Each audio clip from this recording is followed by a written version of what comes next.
Hello, I'm Bob and this is another video on the White Dog Garage YouTube channel. Some of you may have noticed from my various videos that I like to do a bit of camping. So normally our camping trips involve a caravan and kitchen arrangements for it are no trouble at all. It's all there in it.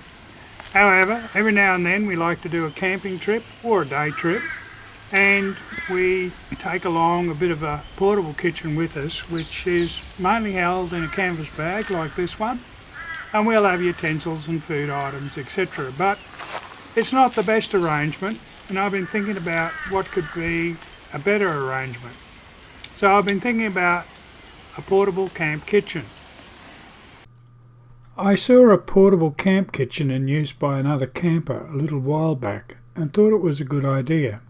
His kitchen was one that he had bought from a shop. Looking online, I can see a few different types, one of which I am showing here. This is the Ridge Rider 39-piece portable camp kitchen sold by Supercheap Auto here in Australia.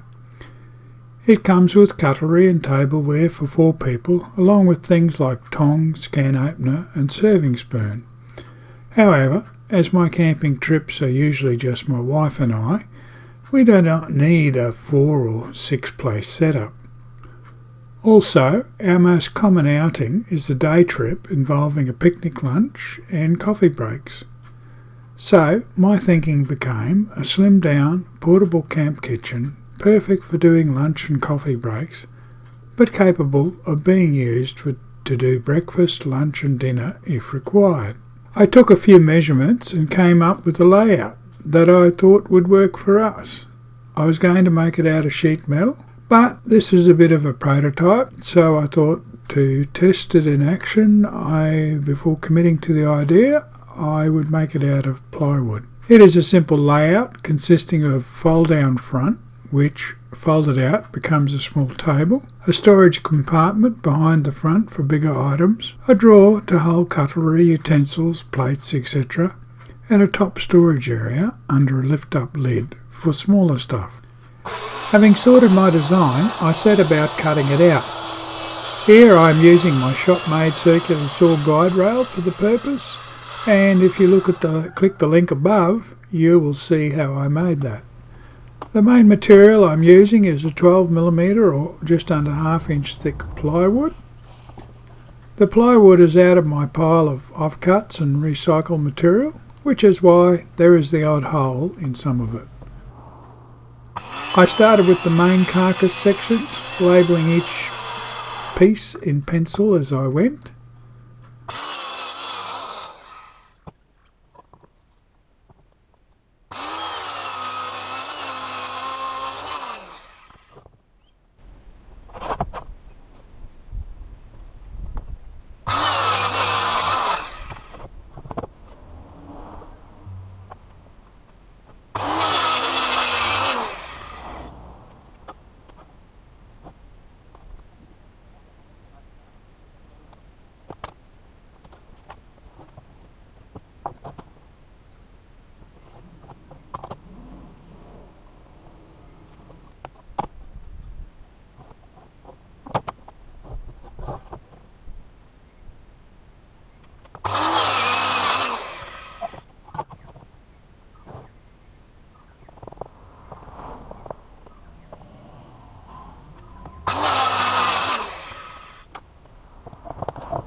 With the carcass pieces cut out, I moved on to the drawer.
For the drawer bottom, I'm using 3mm or 1/8 of an inch thick plywood.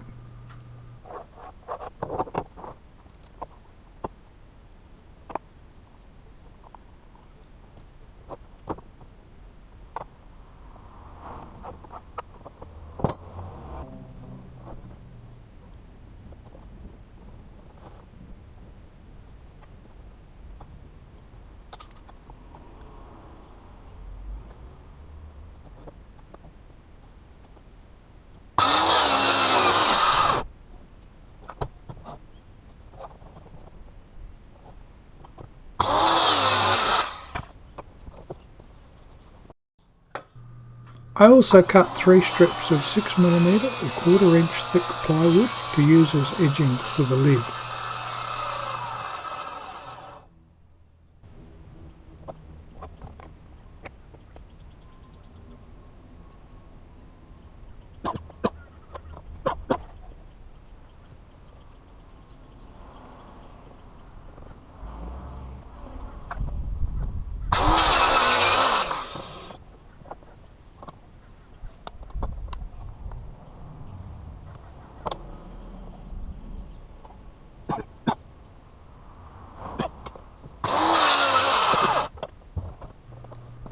In preference to putting a handle on the drawer front, I'm using the jigsaw to cut out a recess which will form the hand grip.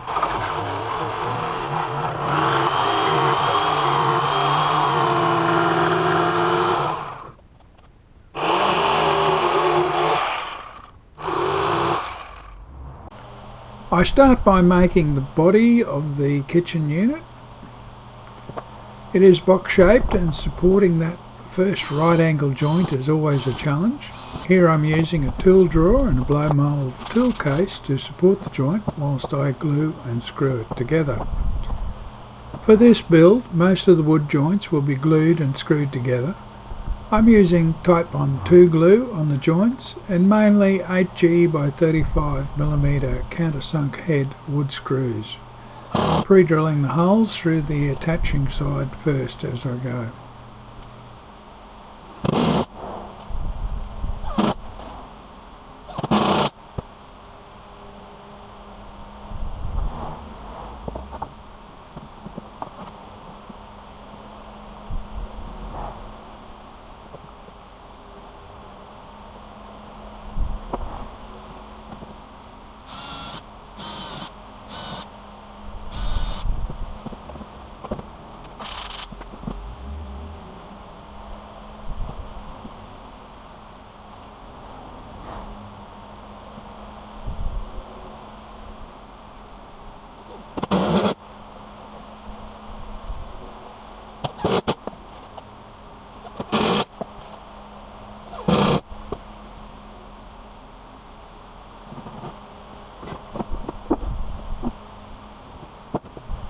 With 3 sides of the box done, I glue and screw the back section in place.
Then it is on to attaching the front of the base. Being old ply, there's a bit of distortion in some of the pieces, And I deal with this by using a clamp to bring them into my desired alignment.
The top of the unit sits between the sides, and after coating its opposite ends with glue, I slip it into place, clamping the unit sides to hold it in position before screwing it into place.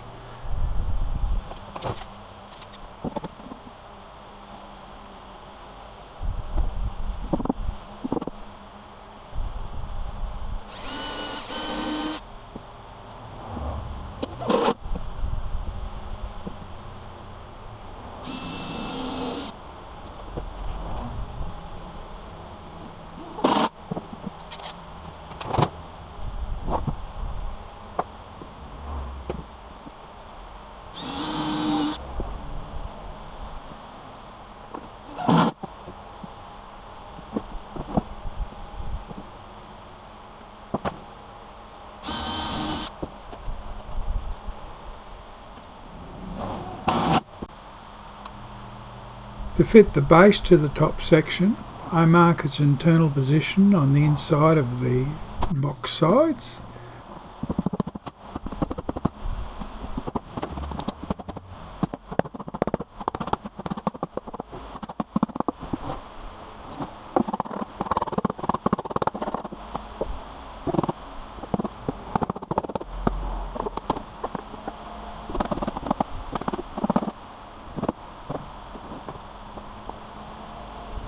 And as it is a tight fit, I only use screws to fix it in place.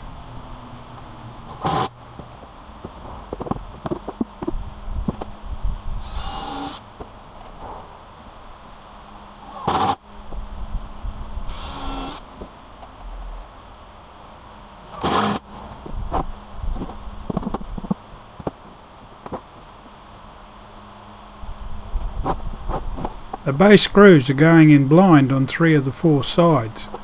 My technique for getting the position right is to measure down from the top on the inside.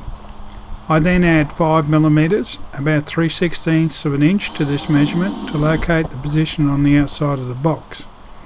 The thickness of the ply is 12mm or just under half an inch, and the pencil nub against the end of the ruler adds just that little to make the mark at 6mm the centre of the board.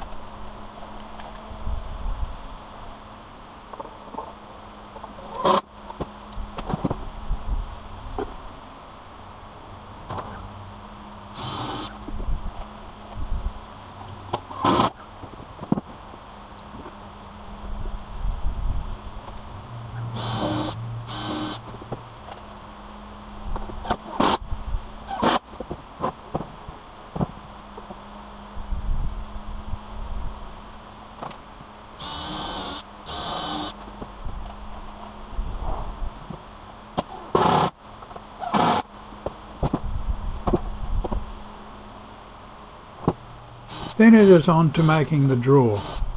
Again, I am starting with making the right angle joints that join the 2 sides to the back.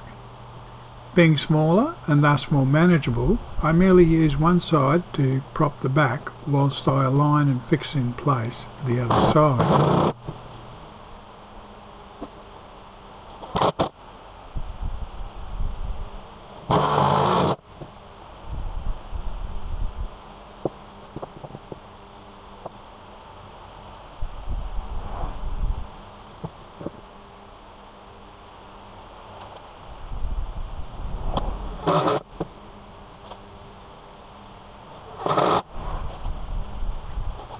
Then I fit the base. Whilst this seems out of sequence, I leave the drawer front to last, as being the only front section, it needs to fit both the drawer box and the carcass. Then I complete the drawer build by fitting the front, being careful to measure and remeasure to ensure it is sitting correctly before clamping and fixing it in place.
With the drawer made, I then fit the drawer slides. I start by marking the position of the slides on both the drawer front and the carcass.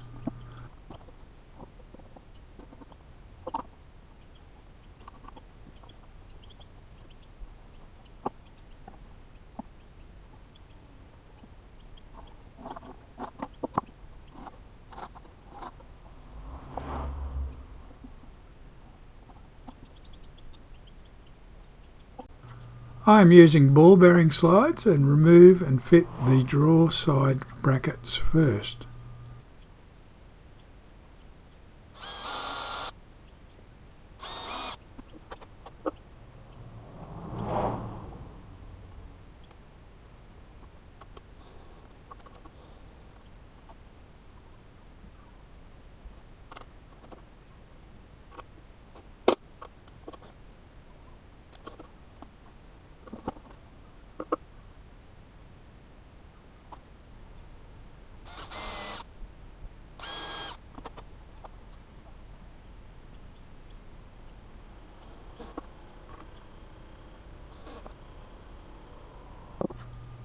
I then fit the slide frames to the carcass.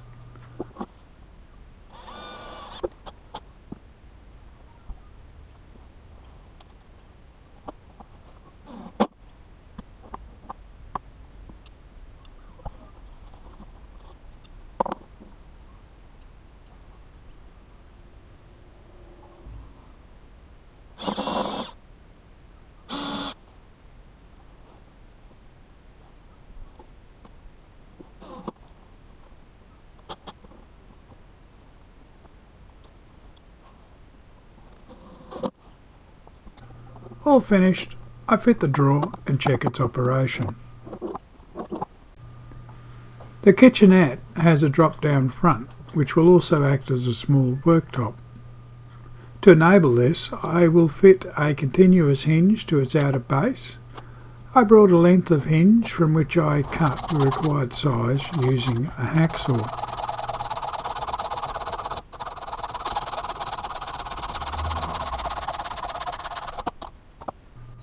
I then screw the hinge into place.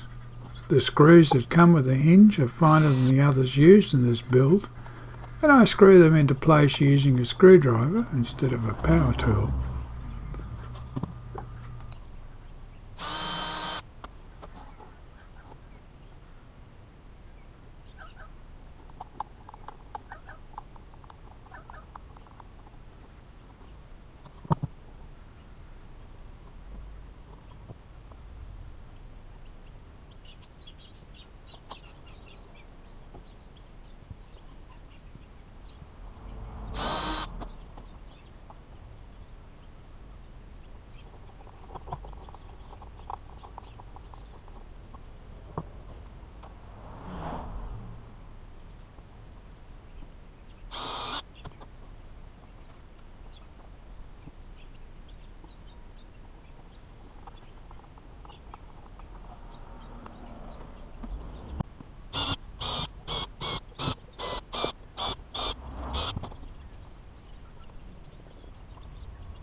The lid on top of the kitchen box is intended to lift up. I'm running a continuous hinge along the back edge to enable this. This was also cut from the length of continuous hinge that I bought for this job. As with the drop down front, I fit the screws at the ends of the hinge first to get the alignment right before doing the rest.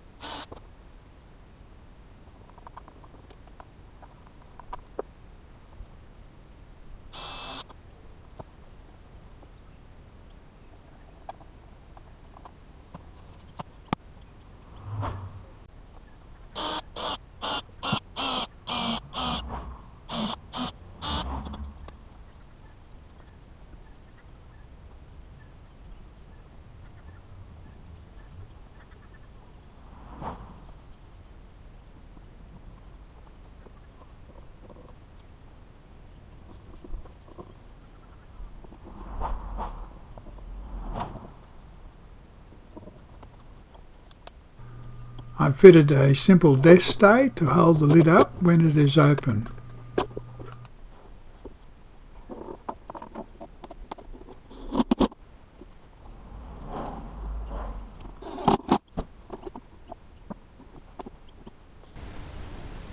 Originally I cut these 3 strips of ply and I was going to use that as an edge strip around the top. However, when I've got to this stage now, I don't like the look of it, and looking through my collection I have found some hook moulding. This is the profile, and I think it will look much neater around the top, so that's what I'm going to do. I cut the 3 pieces of trim off camera. The trim is hardwood, and I've also pre-drilled and countersunk the screw holes. True to form in this build, I'm gluing and screwing the trim pieces onto the lid.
To hold the drop front up and the lid down, I'm fitting an adjustable toggle latch.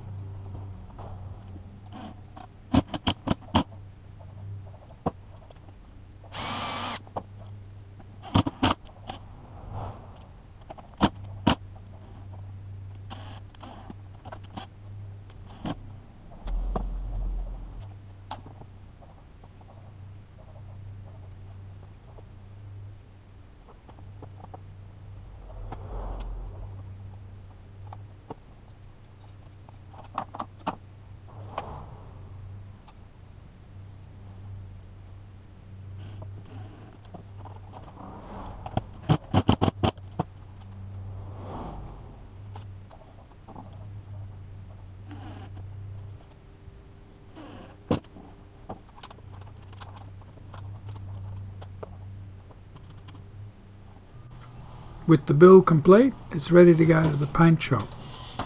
Prior to painting, all the hardware is removed, so I make a final check to make sure it all works correctly.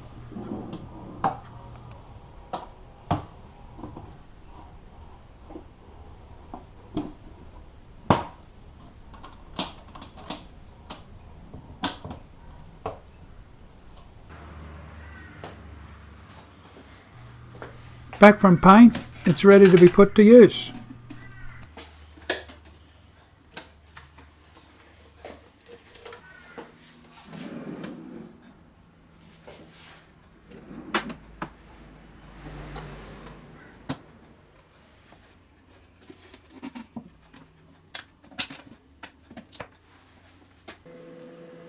Okay, here it is in all its glory, the portable camp kitchen. As you can see, I've made it to fit between the fridge and the back of the canopy. It's obviously tailor-made for this vehicle, but as I said in the beginning, it's a prototype for me, just to work out what I want and what works. So it's lift up top and it's got a drop down bench. What we have in the top, billy, matches, little fry pan, tea towel, etc. Haven't quite worked out where everything's going to go at the moment. And I have lined the bottom of each compartment with some absorbent mat, just to give it a little bit of softness for the stuff that's sitting in there. So coming down to the drawer, this is where we're keeping the cutlery and the cups and saucers, etc. So I've got 2 breakfast dishes, a few plates, a couple of cups and various utensils. And then the bottom compartment, and this is being filmed during a little picnic excursion, so a day trip. So we've got a thermos flask which sits in there. There's detergent and some cooking oil, little pot of coffee. The thermos, as I said, we've got a little bit of a mat here that we can use for cutting up.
So I hope you enjoyed the video, and if you did, I would welcome a thumbs up, and please share it widely. This channel is about making things, fixing things, renovating things, maintaining things, and the occasional bit of camping. And if you like that sort of stuff, if you haven't already subscribed, well, please think about subscribing. It's easy, just hit the subscribe bar down below. While you're there, ding the bell so that you get a notification the next time a video airs on the White Dog Garage YouTube channel. Thank you once again for watching, and talk to you next time. Bye.